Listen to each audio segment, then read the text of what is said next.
Tema daripada firman Tuhan adalah koneksi ilahi yang diambil dari kitab Kejadian pasal yang ke-8 ayat 20 sampai yang ke-22. Nah, saya akan bacakan untuk kita semuanya. Lalu Nuh mendirikan mezbah bagi Tuhan dari segala binatang yang tidak haram dan dari segala burung yang tidak haram. Diambilnya lah beberapa ekor, lalu dipersembahkan korban bakaran di atas mezbah itu. Ketika Tuhan mencium persembahan yang harum itu, berfirmanlah Tuhan dalam hatinya, Aku tak akan mengutuk bumi ini lagi karena manusia, sekalipun yang ditimbulkan hatinya adalah jahat dari sejak kecilnya. Dan aku tak akan membinasakan lagi segala yang hidup seperti yang telah kulakukan. Selama bumi masih ada, takkan berhenti-henti musim menabur dan menuai, dingin dan panas, kemarau dan hujan, siang dan malam. Nah, saudara yang dikasihi Tuhan,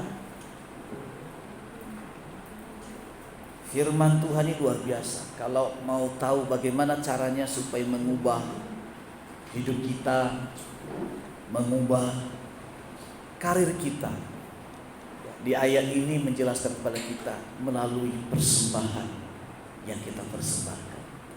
Itu. Air bah telah berakhir. Kemudian Nuh keluar dari Batra, ya, bukan dengan membangun rumah terlebih dahulu, tetapi membangun mezbah. Ia memahami bahwa setelah melewati badai kehidupan, hal yang paling penting adalah memulihkan hubungan dengan Allah. Dari mezbah itu lahirlah respon Allah berupa kasih karunia, janji dan pemeliharaan. Koneksi ilahi selalu dimulai dari hati yang mencari Tuhan. Saudara, banyak orang yang sedih ketika kehilangan uang, ya, ketika ditipu walaupun hanya 100.000, tapi nyesek di hati kan ya. Pernah ngalami ditipu, walaupun nggak besar, tapi nyesek di sini kan, sakitnya sampai di sini. Ya. Ada orang menangis karena putus cinta, ada. Yang tertawa punya pengalaman itu ya. Ada orang merasa kehilangan, sedih ketika di PHK. Ada rasa hati, aduh, bisa nggak dapat pekerjaan lagi nggak ya? Yang dikenal dengan bahasa kerennya, bahasa gaul, hopeless. Lalu kemudian beranjak, apa nama itu? Selanjutnya jadi bentek katanya. Selera makannya pun juga menurun. Ada orang yang menangis ketika perusahaannya bangkrut, tetapi yang seringkali tidak disadari oleh manusia, dia nggak merasa kehilangan. Itu apa? Ketika dia kehilangan hubungan intim dengan Tuhan. Ketika dia kehilangan Tuhan dalam hidupnya, rasa sedih manusia itu sangat kecil sekali kelihatan. Ya, saudara yang dikasihi Tuhan, doa saya, kita akan takut ketika kita kehilangan hubungan dengan Tuhan. Dan orang, tanda-tandanya orang yang punya hubungan dengan Tuhan lalu kemudian hilang, sederhana. Orang ini sangat mudah tersinggung, sangat mudah kecewa.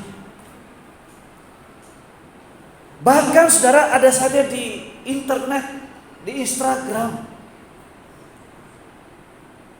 saya baca, ini saya baca ya, Jadi saya prinsip itu saya nggak suka ngomongin gereja manapun, hamba Tuhan manapun, walaupun saya nggak menyebutkan nama. Saya hanya lihat di Instagram aja, sebutan saya itu. Kadang-kadang kesalahan hamba Tuhan kami, termasuk saya, mengajarkan jemaat jangan gosip, tapi pendetanya gosip di atas mimbar. Ya, jadi kalau ada dengar pendeta gosip di atas mimbar, komentar di YouTube-nya. Pak, bertobat sebelum terlambat. Nah, saya baca Instagram. Waduh, penuh dengan kata-kata yang pahit. Padahal sebetulnya tadinya nggak seperti itu, saudara. Gereja disebut gereja persugihan. Persugihan itu orang Jawa itu perdukunan ya. Saya juga, saudara. Kenapa? Karena hubungan intim dengan Tuhan sudah mulai luntur. Sehingga apa? Yang tadinya nggak jadi masalah, jadi masalah. Nah, ini perlu kita bangun. Lalu kemudian ketika doa 15 menit udah capek. Itu hanya sudah hilang. Karena jujur ya, minggu ini saya capek karena ditinggalkan saya Bu Lesti. Capek loh, jadi makanya bersyukur yang masih bersyukur yang punya istri. Ya. Dan ternyata gampang pekerjaan istri, ternyata berat loh. Nah, saya kan bersih-bersih rumah, saya kan nggak suka kotor-kotor gitu, biasa nggak bersih. Kerjaan rumah itu nggak ada habisnya, ada kotor semuanya. Jadi kalau ibu mengatakan saya paling capek sedunia, wajar. Ya. Kalau dulu kan saya suka bersih, tapi kamar kos kan beda kan. Ini satu rumah, walaupun rumahnya bukan kamar besar, tapi ngepelnya, bersihnya, rapiinnya capek juga. Nah, saudara, akhirnya saya bilang ini, kerjaan ini nggak selesai. Saya ambil waktu doa. Harusnya dari pagi doa, jadi kelewat jam doa. Kurang lebih jam 10.48. Saya masuk di ruang doa. Tiba-tiba sudah jam 2. Ya. Itu pun karena saya harus siapkan diri menjemput Stephen. Dari jam 10.48 tiba-tiba sudah jam 2. Gak berasa, sudah. Kenapa? Karena merasakan hadirat Tuhan. Tapi kalau nggak ada hadirat Tuhan, garing, sudah. Garing. Khotbah juga garing. Sehebat-hebatnya khotbah, kalau pujian penyembahannya ngaco, hambar. Makanya saya di gereja kita saya tekankan, posisi WL imam musik dengan pengkhotbah itu sama.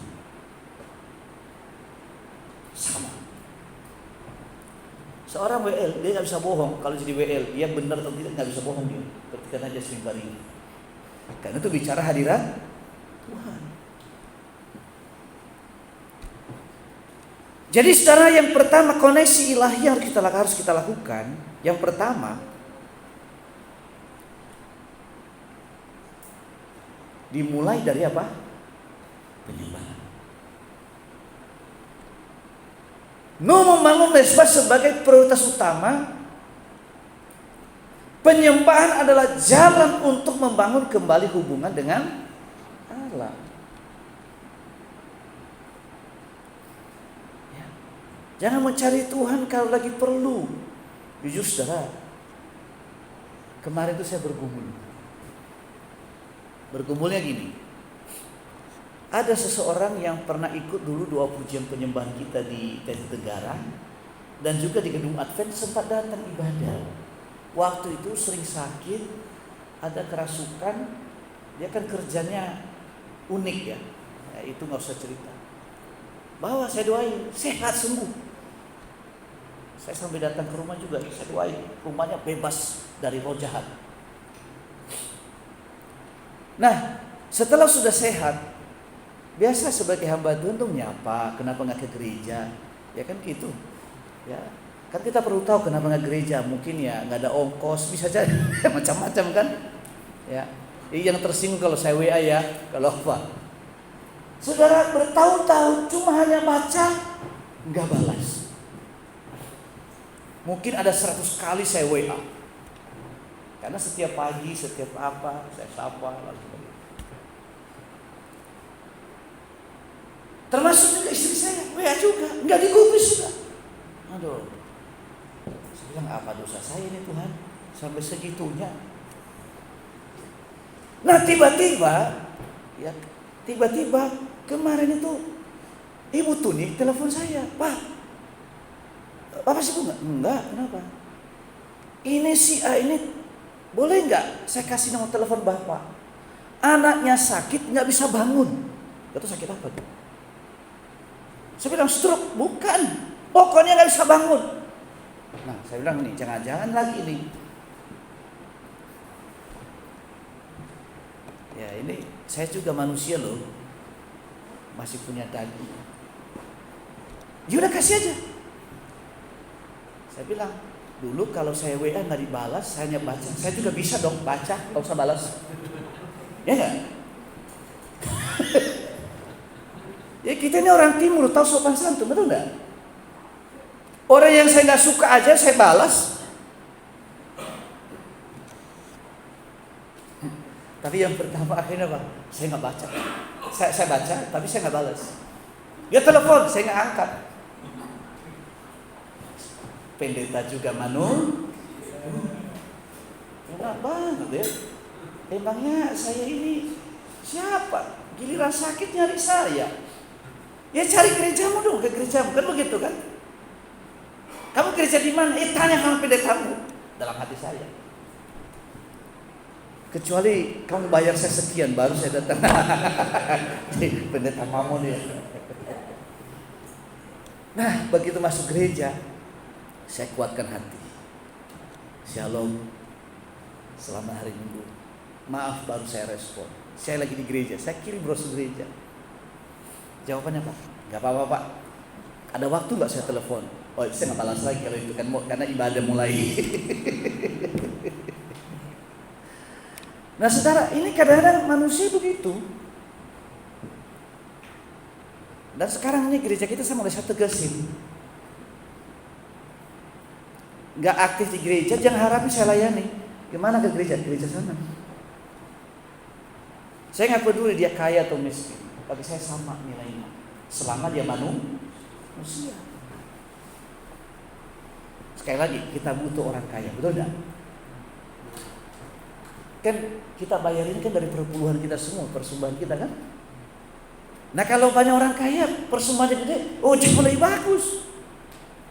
Pelayan Tuhan makin diberkati. Betul nggak Pak? Iya. Tapi tujuan utama saya bukan itu. Kalau saya cari uang itu gampang. Berkali-kali saya tawarin, saya mengeluarkan satu sertifikat 50 juta. Kurang ajar enggak? Kalau saya mata duit itu gak ada yang tahu, kalian nggak tahu kan? Kalian tahu itu pokoknya Pak Petrus itu orang bener loh, baik orang ini, khotbahnya keren. Gak ada yang tahu, tapi itu aja tahu. Jadi saudara, Nuh membangun Mesbah sebagai prioritas utama penyembahan. Saya nggak mengatakan orang yang hubungi saya itu kena kutuk, tidak. Tapi ketika jauh dari Tuhan, jauh juga dari perlindungan. Akhirnya apa? Terpaksa cari Tuhan. Karena apa? Ya anak nggak bisa bangun. Makanya jangan main-main sama Tuhan. Dan sekali lagi, jangan main-main sama hamba Tuhan yang benar. Enggak benar aja kita harus hormat, apalagi benar. Makanya saya itu nggak pernah ngomongin pendeta manapun di depan mimbar ini. Ya, nanti calon-calon pengkhotbah catat nih baik-baik. Kalau kamu ngomongin pendeta manapun di atas mimbar ini, kamu bukan hamba Tuhan tapi hamba setan. Amin. Nah, Penyembahan adalah jalan membangun kembali hubungan dengan Allah. Ada korban. Tapi orang pelit nggak bisa, kalau kayak gitu nggak bisa. Orang pelit itu susah membangun hubungan dengan Tuhan. Kan Tuhan katakan lebih mudah seekor unta masuk lubang jarum daripada orang kaya masuk. Catat, orang kaya yang pelit. Kecuali kita yang kaya-kaya di sini, beda. Amin. Kalau kita ini kan kaya-kaya, tapi berbeda. Ya. Di antara kita nggak ada yang miskin, semua diberkati. Amin. Korban yang dipersembahkan menunjukkan kasih, ucapan syukur, dan penyerahan diri. Tuhan katakan, di mana hartamu berada, di situ hatimu. Iya.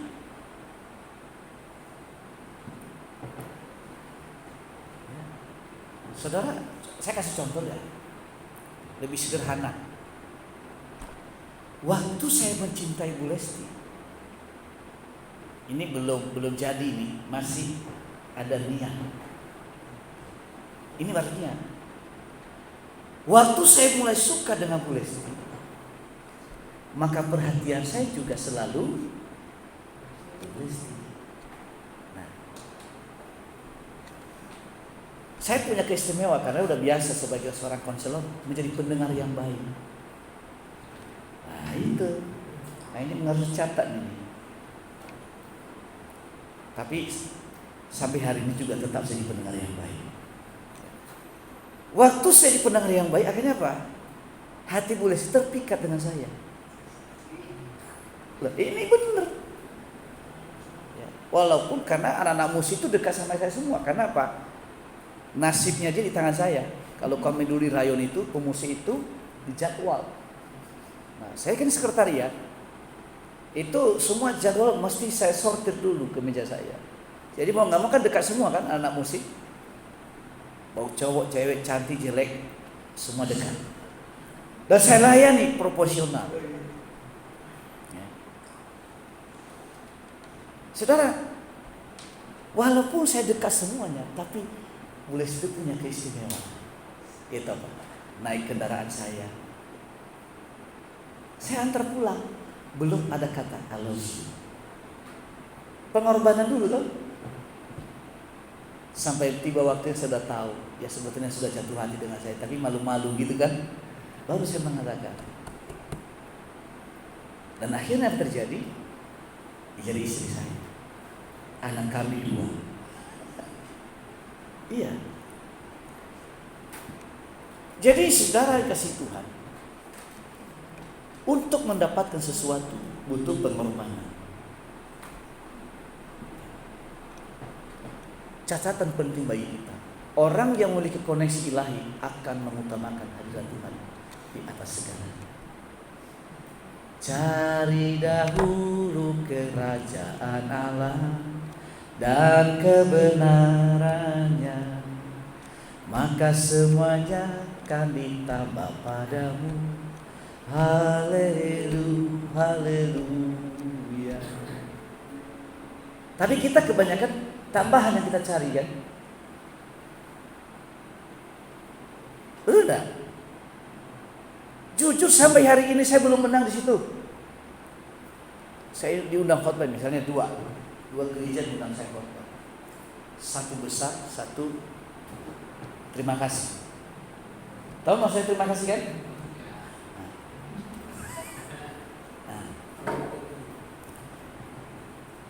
Kan bagaimana harus memilih? Pilihan saya sederhana. Mana duluan mengundang, itu saya datang. Ada persembahan atau tidak pernah persoalan. Itu prinsip. Tapi saudara, setiap saya melayani, walaupun tidak ada persembahan saya terima. Tapi bisa saya terima berlipat ganda. Setelahnya itu bisa 3 hari, bisa 1 minggu, bisa 1 bulan. Tapi orang yang beritakan Injil akan hidup karena Injil. Selesai. Jadi orang yang memiliki koneksi ilahi akan mengutamakan hadirat Tuhan. dan untuk pengorbanan. Nah, sekarang saya tanya, mezbah itu penting nggak? Nah, kalau mezbah kita punya, apakah kita bisa pikul begitu saja? Tidak bisa. Harus ada korban yang korbankan, yaitu domba. Salomo kaya. Kenapa? Dia juga tidak pernah hitung-hitungan dengan Tuhan. Daud berkenan kepada Allah. Juga Tuhan, dia tidak pernah hitung-hitungan. Waktu memindahkan tabut perjanjian ke Yerusalem, setiap 6 langkah 1 ekor domba disembelih. Ada 16 kilo jaraknya. Nah, pertanyaannya, 6 langkah kita berapa meter itu? Ada 3 meter nggak? 6 langkah. Oke, berarti setiap 6 meter 1 korban. Kali 16 kilo, berapa ekor harus korban? Saya percaya waktu itu di Israel mengalami krisis domba. Kenapa? Habis dipersembahkan. Ada pengorbanan. Jadi koneksi ilahi dimulai dengan apa? Penyembahan. Jadi waktu nyanyi-nyanyi kemarin di rumah doa, kalau nggak ikut doa main handphone keluar. Benar, kemarin saya langsung keluar. Mengapain kesini? Orang doa pulang sana sini main handphone. Saya suruh Pak Stephen suruh keluar. Pak Stephen nggak berani nyuruh. Tapi kalau nggak berhenti juga, saya yang ngomong langsung, silakan keluar. Loh betul. Saya sangat hormat hadirat Tuhan. Jam 6 sore kita kunci pintu. Ada yang masuk, nggak bisa masuk. Itu menunjukkan rasa hormat kepada Tuhan. Tidak, bukan saya bermaksud otoriter. Orang lagi doa, mondar mandir kan nggak kasih konsen. Orang lagi doa dia main handphone, hai. Orang terganggu. Apa ini? Ya kan gitu ya. Saya nggak masalah, kan silakan. Tapi kadang-kadang ada yang urgent, orang WA kita boleh. Tapi kalau kerjanya hanya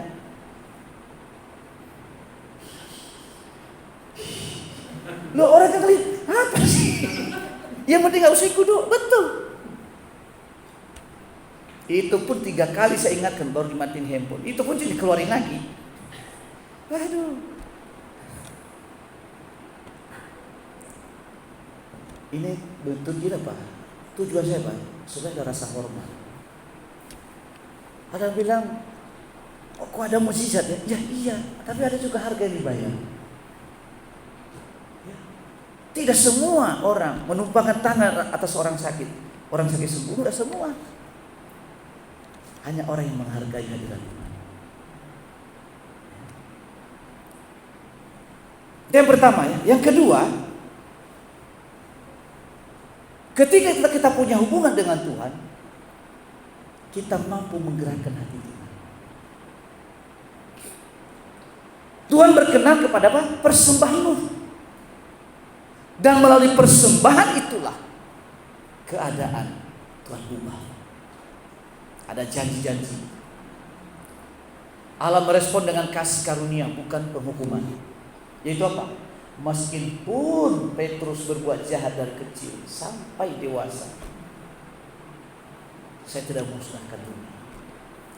Tapi yang saya berikan kasih karunia, ada kesempatan yang kedua, ada kesempatan yang ketiga.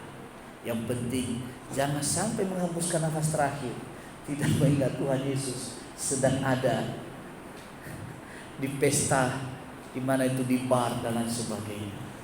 Itu mesti hati-hati. Waktu selalu ada. Masalahnya kita masih ada. Ya. Umur manusia tidak ada yang tahu. Mangga itu kalau berbuah, biasanya yang kecil-kecil rontok kan? Walaupun yang gede-gede juga rontok, tapi banyak yang kecil-kecil juga yang rontok. Jadi nggak ada yang tahu. Jangan bilang saya masih muda Pak, masih gagah. Nggak ada yang tahu.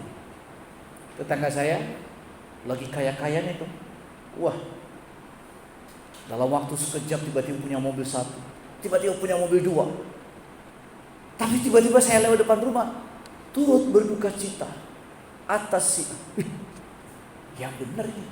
Dia kan jauh lebih muda dari saya, lagi baru jaya-jayanya. Waktu itu beli mobil inovator baru, pertama muncul inovator baru,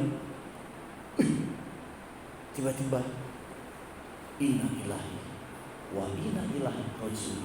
Pagi-pagi dibangun sama anaknya, anak bercanda masih kecil waktu itu. Papa, ibunya ngomong, jangan diganggu papanya lagi capek. Ternyata aku nggak bangun-bangun. Begitu dipegang udah mengerah semuanya. Baru teriak tangisan. Dibawa ke rumah sakit.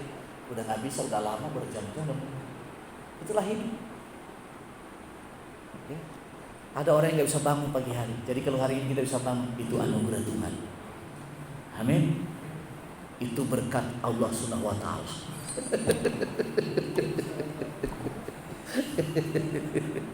Ya. Jadi Allah merespon dengan kasih karunia, bukan penghukuman lagi. Hukum Taurat itu ada waktu ada orang Israel ada di padang gurun waktu mereka pemberontak. Sebelumnya enggak begitu. Jadi hukum Taurat itu berlaku bagi pemberontak.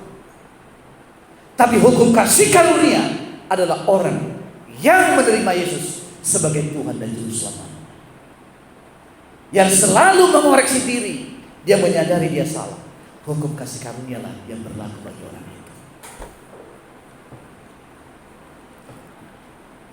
Penyembahan yang tulus membuka jalan bagi pekerjaan Allah dalam hidup kita. Hari ini kita harus hari-hari kita harus banyak masuk penyembahan. Ada yang mengatakan bentar lagi ada demo besar-besaran seperti tahun 98. Ya, itu informasi-informasi yang menakutkan. Tapi saya mau bilang, semakin ada informasi yang menakutkan, harus semakin membangun hubungan intim dengan Tuhan. Jangan takut, tetap semangat. Harus punya roh yang menyala-nyala, karena roh yang dalam diri kita lebih besar daripada roh yang dalam diri kita. Dan roh yang dalam diri kita bukan roh ketakutan, tapi roh yang mampu menaklukkan setiap situasi. Tapi itu bisa terjadi ketika catatan penting ini kita baca baik-baik. Kita baca sama-sama. 2, 3. Doa, penyembahan, dan kehidupan yang berkenan kepada Tuhan membawa kita mengalami campur tangan Tuhan. Ini hatiku menyembahmu, tulus dan kagum padamu Yesus. Ini hatiku tak sempurna, perlu campur tanganmu dalam. Ketika kita punya jam doa, pujian dan penyembahan, nanti tiba-tiba Pak Beni hanya tekan satu bas, orang tiba-tiba manifest, luar biasa, ajaib, Pak Beni tiada duanya. Bisa. Saudara, saya pernah mendoakan orang bukan dengan tumpang tangan. Ini udah mati Pak, bener. Masih orangnya masih hidup sampai sekarang. Sebelum kita 2 orang, dulu kan baru belakangan ini saya punya gelar. Yang pertama sarjana teolog, yang kedua master teolog. Waktu itu saya masih lucu-lucu, belum punya gelar apa. Modal saya 1 gitar, 1 mulut, 2 tangan. Saya bawa tim dari Kemandau. Ayo kita doain. 2 yang mendoakan beliau yang punya gelar hebat ini, 2-duanya kerasukan setan. Benar kerasukan di Muara Baru sini. Kan banyak orang Kupang sana. Betul. Nah, ternyata gemeteran juga. Mereka juga punya gelar Bapak Belur, apalagi kita nggak punya gelar. Mereka sarjana, kita sarjono.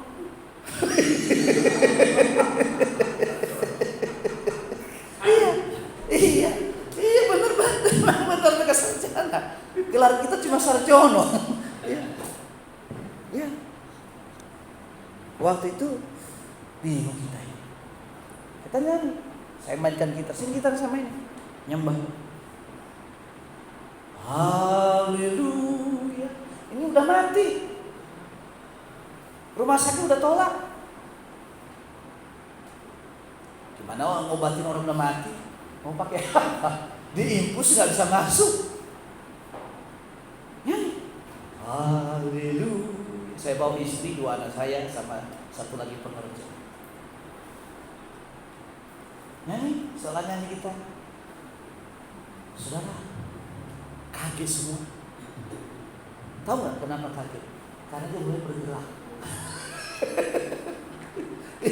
Iya, Anda baru pernah alami suatu saat memperhadapkan orang mati dibangkitkan, Anda bisa kabur.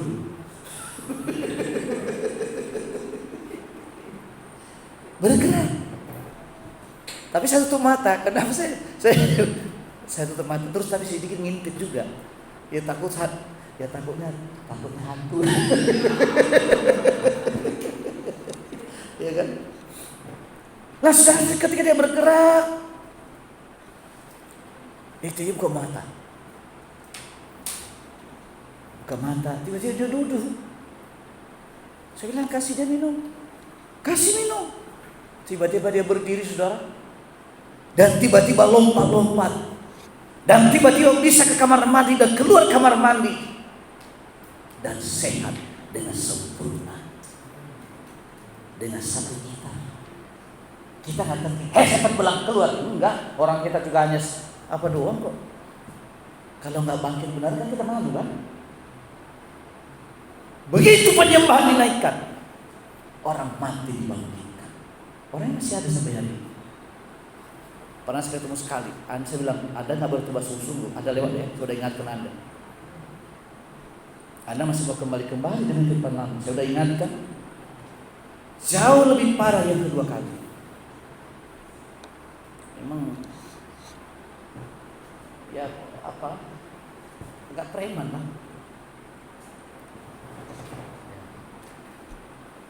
Ya, saya ingatkan teman-teman, ingatin dia. Nanti lebih tragis hidupnya dari yang pertama. Dan belum tentu ada kesempatan. Dari mana saudara? Musik. Jadi pelayanan musik itu bukan main-main. Itu luar biasa. Makanya pemusik itu banyak serangannya. Makanya karena banyak serangan apa? Seringkali mengalami putus asa, akhirnya stuck. Karena itu tingkat peperangan rohani di situ. Imam musik. Makanya perlu doa khusus. Pengkhotbah juga sama. Anda sering mengusir setan, setan juga mengejar kamu, jangan salah. Ya cari kelemahanmu. Kalau kau mata keranjang, ya izinkan yang apa? Cewek yang lumayan cantik supaya kau masukkan ke keranjangmu.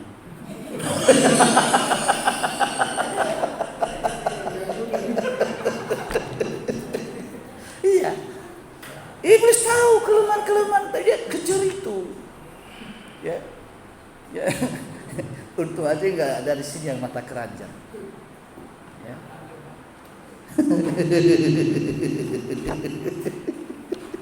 Ya, biar jangan ngantuk gitu ya. Yang ketiga,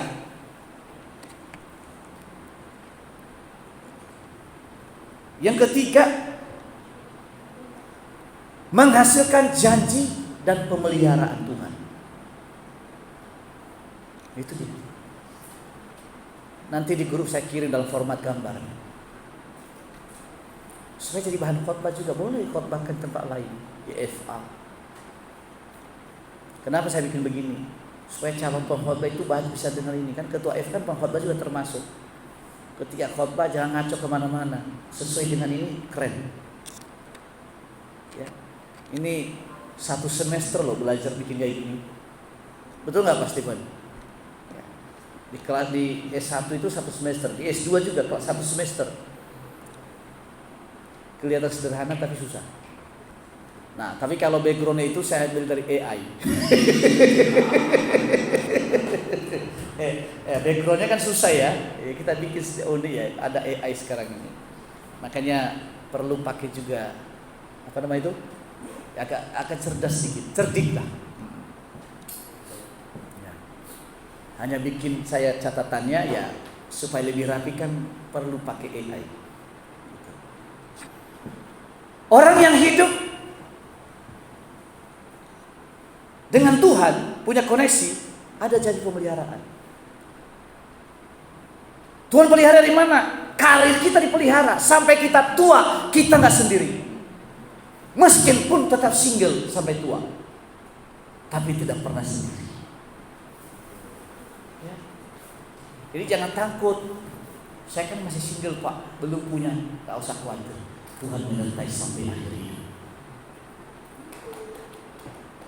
Saya dulu pernah sakit di Jakarta ini, saya nggak punya keluarga, saya sebatang kara.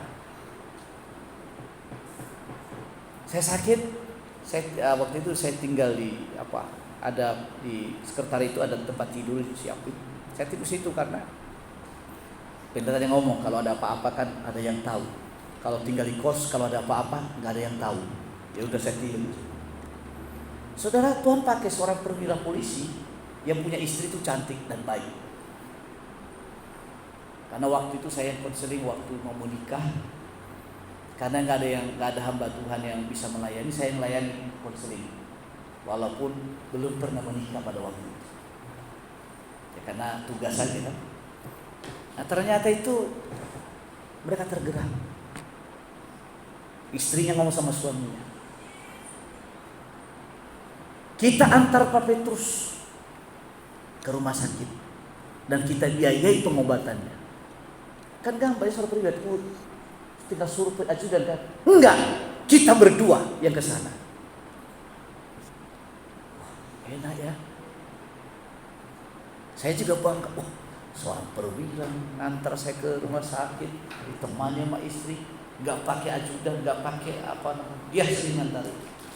Sekarang kepala diklat, dia sekarang. Nah, coba cari itu sekarang dia beliau, kepala diklat karir kepolisian bintang 2, pernah dari Polda 2 kali. Saudara, secara hubungan kita beda suku, dan kemudian juga sehubungan darah nggak ada hubungan. Tapi Tuhan yang pelihara itu apa? Bisa lebih karib daripada saudara. Belum tentu saudara diantar seperti itu loh, ya nggak? Belum tentu. Tapi dia mereka antar ke saya. Makanya beliau diberkati, pantaslah menjadi bintang. Jadi Allah menjamin keteraturan musim dan kehidupan. Ya. Walaupun manusia suka merusak alam ini, ya, Freeport itu gunung jadi danau. Betul enggak? Jakarta ini harusnya jalur air jadi bangunan rumah.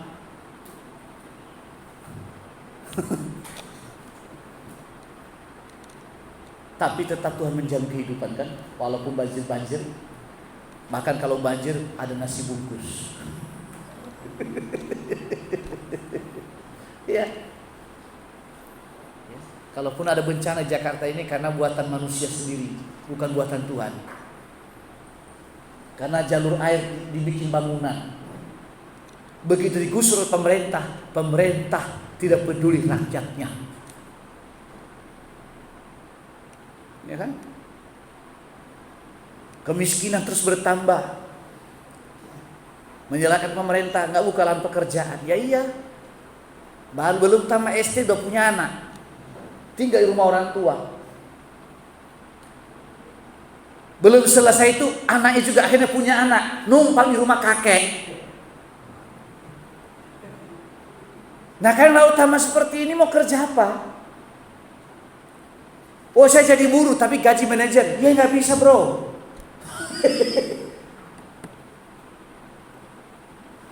Tapi walaupun begitu tetap Tuhan beli. Di Jakarta ini belum ada mati yang kelaparan. Asal mau bergerak aja, di Jakarta ini pasti bisa makan. Sampah pun bisa jadi duit. Ngoceh pun bisa jadi duit. Gampang. Pergi ke lampu merah, Pak Beni main gitar aja di sana. Siapa suruh datang ke Jakarta? Pasti apa juga kan?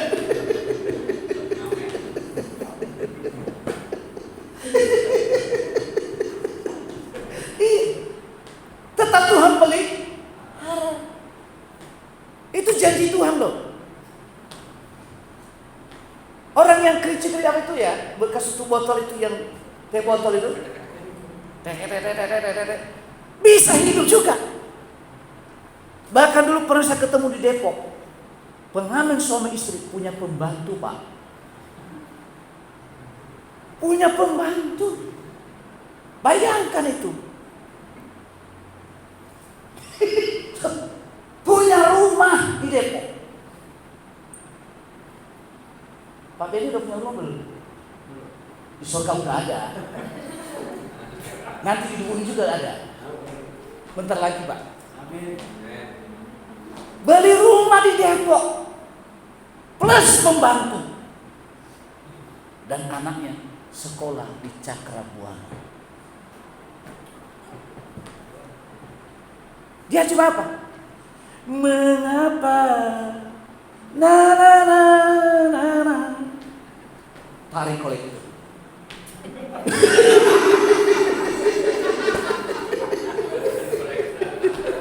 Iya kan? Istrinya juga dibaslain. Lagu-lagu yang menyentuh hati, lagu zaman dahulu itu kan cengeng-cengeng semua kan? Punya apa? Dia siapin satu dulu masih kaset dulu ya. Ikut nyanyi dangdut sana. Tapi bisa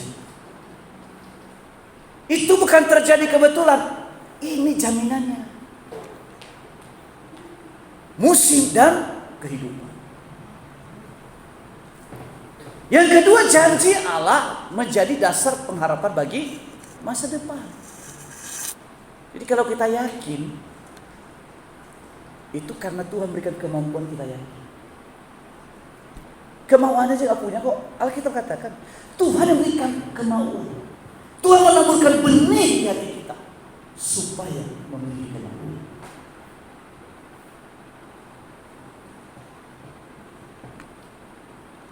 Tentang masa depan. Selalu saya ngomong sama anak-anak saya, kalau bagi masalah pintar, saya gak ragu kalian pintar-pintar. Tetapi kalau tanpa dasar takut Tuhan, kepintaran itu ada di dunia. Banyak pengangguran, bukan orang bodoh loh, banyak yang pintar-pintar, S1, S2, banyak. Lulusan-lulusan terbaik di universitas nganggur. Kalau tidak punya dasar takut akan Tuhan. Saya juga nggak pernah maksakan anak saya nanti karena bapakmu pendeta jadi seorang pendeta, enggak juga, karena panggilan hidup itu. Mungkin orang lainnya meneruskan pelayanan tempat ini jadi gembala. Apa susahnya? Ya kan? Bisa aja Pak Edward jadi gembala sidang sini. Haleluya. Ya kan? Bisa Koton jadi gembala sidang selanjutnya ke sini. Boleh, bisa aja. Tinggal kita doakan Ibu Gembala. Iya kan? Gampang kan? Karena syarat jadi gembala itu harus punya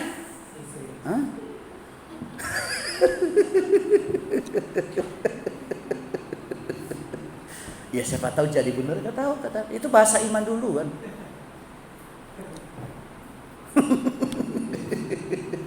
Ya. Koneksi dengan Tuhan membawa kestabilan di tengah dunia yang terus berubah. Dunia berubah. Saya ingat dulu di zaman saya ya, kita itu sangat hormat sama guru. Ya. Bahkan ditempelin sama guru aja, nggak berani ngadu sama orang tua. Kenapa? Nanti ditambah ditempelin. Pernah ditempelin guru nggak Pak? Belum pernah. Nggak pernah sekolah Pak? Sampai Pak. Saya ini sering tempelin guru dulu, karena saya juga bandel juga kan. Siapa yang pernah tempelin guru dulu? Hah? Oh, pernah ya? Kotoni belum ya? Kalau Kotoni sayang-sayang. Saya sering tempelin saudara. Kalau gurunya perempuan, waduh ini yang apa namanya? Pahat. Waduh sakitnya bukan main. Ini kan sakit. Aduh.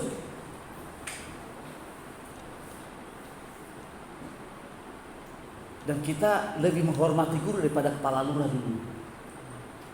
Coba sekarang. Coba lihat sekarang. Guru, murid lebih galak daripada. Itu perubahan. Dulu komputer kita harus les. Saya dulu les komputer juga dulu sempat. Les bagian administrasi dan sebagainya. Itu pun susahnya bukan main, gak ada mouse zaman itu. Pakai rumus kita kan. F1, F2, F3 menjadi fungsi semuanya. Kalau sekarang ada mouse, beres. Dulu enggak. Lalu kemudian tabungnya segede-gede apa. Ingat banget dulu itu. Sampai waktu itu saya paling keren, kenapa? Saya bisa rakit komputer, saya bikin ini. Coba lihat sekarang, saya nggak bisa komputer sekarang. Ada komputer hanya layar. Ada kan komputer cuma layar doang kan? Sama mouse, sama keyboard. Ya. Jauh lebih rumit. Kalau dulu saya merasa keren, gampang. Rumusannya komputer kalau nggak masuk berarti bukan posisinya. Itu rumusannya gitu. Kalau sekarang udah berubah.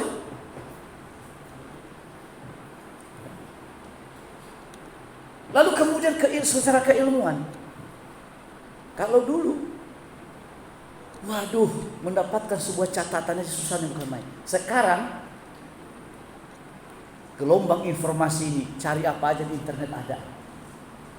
Kemarin itu saya terlintas ada apa itu bersama kitabisa.com. Anak sekolah SD dia nggak bisa sekolah, tapi dia bisa mendapatkan uang dari sumbangan online itu kita bisa. Termasuk gereja, sampai saya bilang, wah keren bener ya. Ini canggihnya, inilah perubahan dunia. Maka dari itu jangan iri kalau anak-anak muda sekarang jauh lebih sukses daripada kita. Karena memang perjuangan beda, maka itu harus upgrade diri. Saya senang itu Pak Edward itu apa itu bikin konten itu kan keren semua. Tiba-tiba apa itu mulu gede, itu permainan semua. Itulah kehebatan AI. Nggak tahu AI itu apa kayak itu, nggak ngerti juga. Ya itu rahasia Pak Edward itu penjualan, nggak boleh dibocorkan. Ya kan? Nah bayangkan saya persiapkan khotbah ini, saya hanya menyiapkan catatannya, backgroundnya itu AI, keren nggak? Keren. Kalau saya nggak ceritakan orang bilang, oh Papa itu keren juga ya. Padahal AI latar belakangnya. Sesuai kan? Sesuai nggak? Betul nggak Bu Guru Delima? Sesuai nggak? Sesuai. Iya. Itulah hasil AI. Tapi kalau nggak hati-hati, zaman AI ini juga bisa anak-anak bodoh juga. Karena hanya mengandalkan AI. Makanya di Eropa itu nggak bisa menghitung mereka. Orang-orang Barat itu nggak bisa hitung. Pakai kalkulator.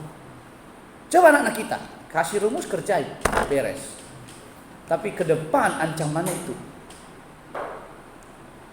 Koneksi dengan Tuhan membawa kestabilan di tengah dunia yang terus berubah. Mendidik anak pun berubah. Ya. Nggak bisa seperti dulu. Begini begitu. Ya, sekarang nggak bisa.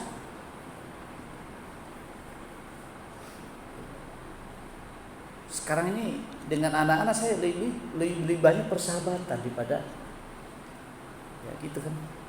Kalau terlalu saya bilang, saya ini bapakmu begini-begini. Ya iyalah, saya bilang bukan bapak. Ya.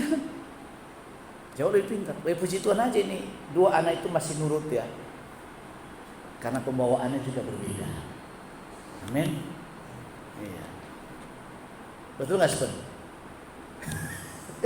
Kami berdua selalu di satu minggu gini. Ya.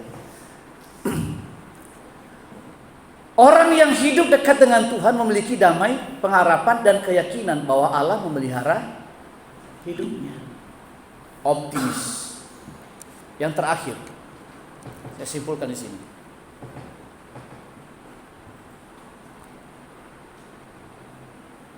Yang terakhir, koneksi ilahi tidak dibangun oleh keadaan yang nyaman. Jadi nggak ada yang serba gampang ya, serba instan ya, nggak ada ya. Tetapi oleh hati yang mengutamakan Tuhan. Waktu kamu dalam tekanan, apa yang kamu utamai?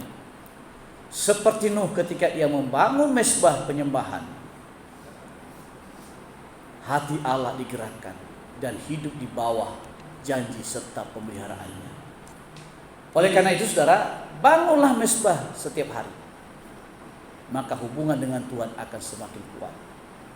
Dan kehidupan akan dipenuhi oleh kasih karunia. Hubungan Tuhan dengan Tuhan setiap hari wajib. Jam doa harus ada. Baca firman yang harus ada.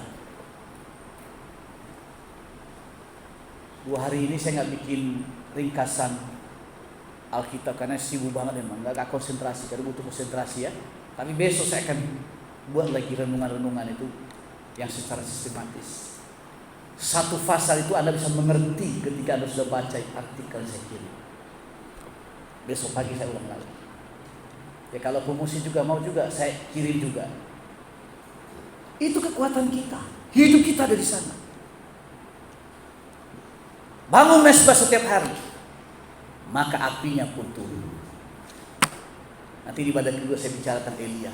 Elia membawa api dari surga. Amin.